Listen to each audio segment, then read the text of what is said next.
Assalamualaikum warahmatullahi wabarakatuh. Shalom, Om Swastiastu, Namo Buddhaya, Salam Kebajikan. Selamat pagi. Mohon izin memperkenalkan diri. Saya atas nama Lauren Wardani, NRP 572132140552. Saya salah satu taruni Politeknik Ahli Usaha Perikanan dari program studi Teknologi Pengolahan Hasil Perikanan semester 5 kelas TPHA. Di sini saya akan memaparkan materi tentang komunikasi bisnis dari dosen Ibu Agit Maulani. Komunikasi bisnis adalah komunikasi yang dilakukan antar manusia dengan institusi dengan institusi yang berkaitan dengan pertukaran barang atau jasa untuk memperoleh profit. Model komunikasi Berlo. Ada 4 unsur utama komunikasi. Yang pertama, sumber, pesan, saluran atau media, penerima, efek, lingkungan, umpan balik. Di sini saya akan mencontohkan model komunikasi Berlo. Komunikasi Berlo bersumber misalnya dari Starbucks. Pesannya buy one get one. Saluran atau medianya adalah Instagram. Penerimanya masyarakat sekitar atau masyarakat seluruhnya, terutama yang pencinta kopi. Efeknya mereka ingin membeli kopi tersebut karena ada promo buy one get one. Umpan baliknya mereka membeli.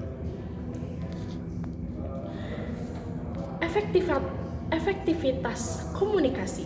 Komunikasi dianggap efektif hanya jika komunikasi memahami pesan dengan benar dan memberikan respon sesuai dengan apa yang diinginkan komunikator.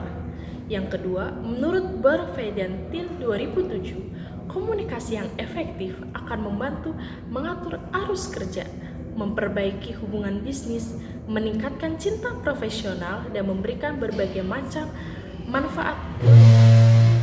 Manfaat komunikasi yang efektif adalah pertama, sebagai pemecah masalah lebih cepat. Yang kedua, respon stakeholder lebih meningkat. Pengambilan keputusan lebih mantap. Produktivitas lebih meningkat.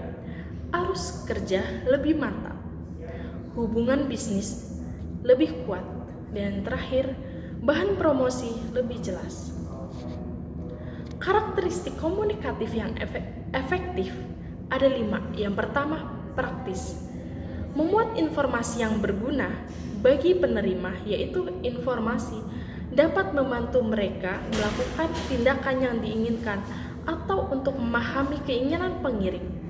Yang kedua, faktual. Berisi fakta yang jelas, meyakinkan, akurat, etis, dan bukan kesan. Yang ketiga, padat. Mengandung informasi yang paling penting dan bukan semua informasi. Yang keempat, jelas. Berisi pesan-pesan yang menghasilkan respon spesifikasi dari penerima. Yang kelima, persuasif.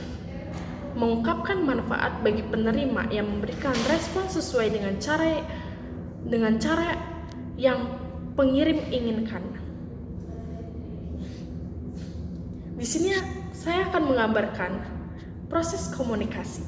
Langkah pertama, pengirim mempunyai ide atau informasi yang ingin dibagikan. Yang kedua, pengirim menyajikan ide. Yang ketiga, pengirim mengirim pesan. Yang keempat, penerima menerima pesan. Yang kelima, penerima mengartikan pesan. Yang keenam, penerima mengirim umpan balik. Selanjutnya adalah tujuan komunikasi. Apa sih itu tujuan komunikasi?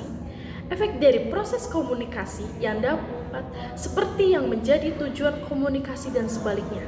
Secara umum, tujuan komunikasi meliputi perubahan sikap, perubahan pendapat, perubahan perilaku, perubahan sosial. Fungsi komunikasi dalam organisasi adalah yang pertama, fungsi informatif. Ini berkaitan dengan perubahan kebutuhan informasi yang diperlukan agar siap anggota organisasi dapat melaksanakan pekerjaannya secara lebih pasti.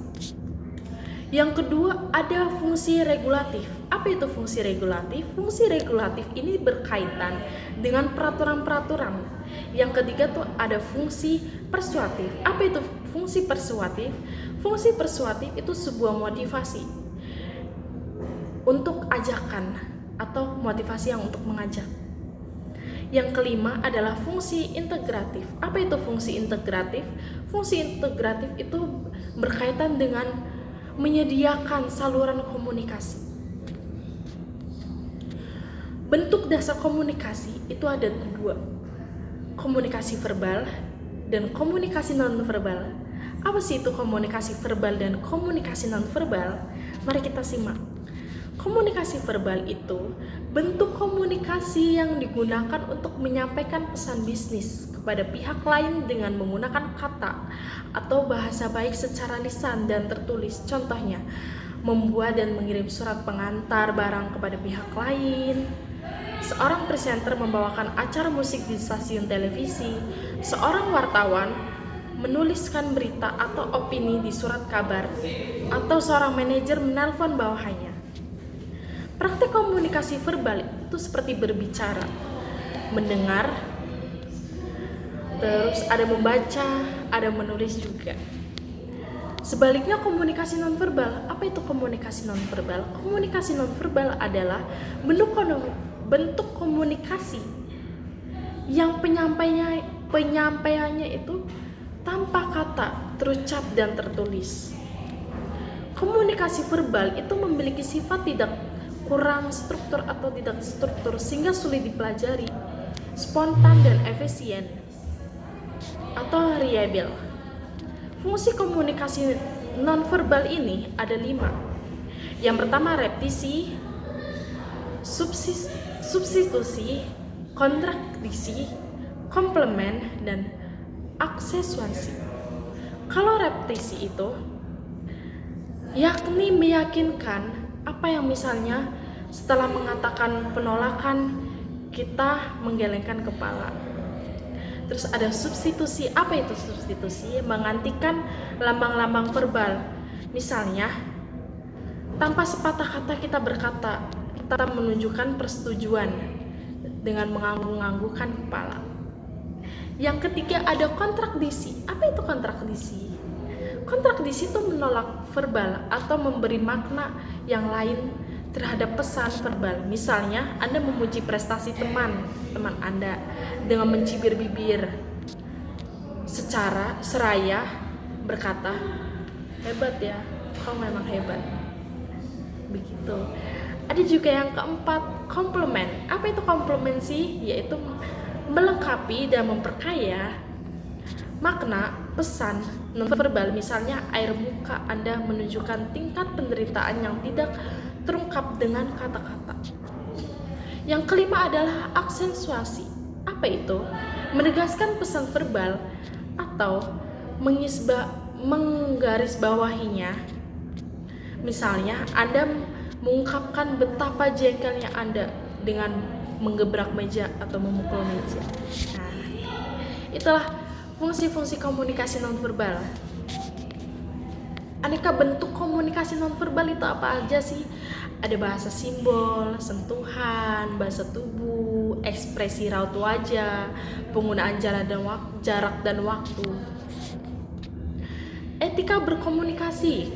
Komunikasi yang beretika terdiri dari sebuah informasi yang relevan, benar secara akal sehat dan tidak menipu dengan cara apapun.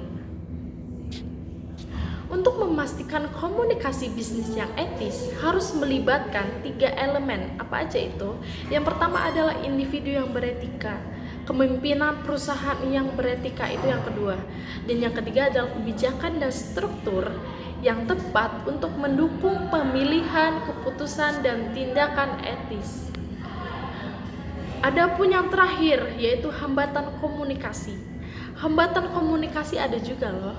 Ada 3. Hambatan teknis, sistematis, dan manusiawi. Kalau teknis itu contohnya suara bising, cetakan yang tidak jelas. Kalau sematik, contohnya orang berbicara dengan bahasa yang berbeda. menggunakan istilah rumit, dan sebagainya. Yang terakhir adalah hambatan manusiawi. Apa sih itu contohnya hambatan manusiawi? Seperti perbedaan persepsi umur, keadaan emosi, maupun faktor psikologis maksudnya. Cara mengatasi hambatan dan memperbaiki komunikasi itu apa aja? Yang pertama ada meminimumkan gangguan teknis. Terus yang kedua, mengadopsi pendekatan yang berpusat pada penerima. Yang ketiga, menyesuaikan keterampilan bisnis. Yang keempat, memberikan dan merespon umpan balik yang konstruktif. Yang keenam, menjadi sensitif pada etika bisnis. Dan yang terakhir, memanfaatkan teknologi. Berikut materi yang saya paparkan tentang seputar komunikasi bisnis. Mohon maaf bila ada kata yang kurang berkenan di hati ibu, mohon dimaafkan. Assalamualaikum warahmatullahi wabarakatuh. Shalom, Om Swastiastu, Namo Buddhaya, Salam Kebajikan. Selamat pagi, sekian dan terima kasih.